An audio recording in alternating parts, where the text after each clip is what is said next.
how to turn on or turn off camera voice commands on Samsung Galaxy S26, S26 Plus or Ultra. First, tap on the home button to return back to the home screen. Then open up the camera app. In here, tap on the control button. Then tap on the settings icon. After that, we then scroll down and tap on shooting methods. Then tap on voice commands. Tap on the toggle button to turn it on or switch it off. If it is turned on, you can go back to your camera and say commands such as cheese, smiles. That will allow you to capture a picture. Cheese, cheese, and that's it.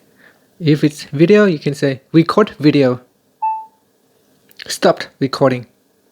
So you can say record video, but you won't be able to use voice command to stop recording video. And that's it. Thank you for watching this video. If you find it helpful, please like and subscribe to my channel for more videos.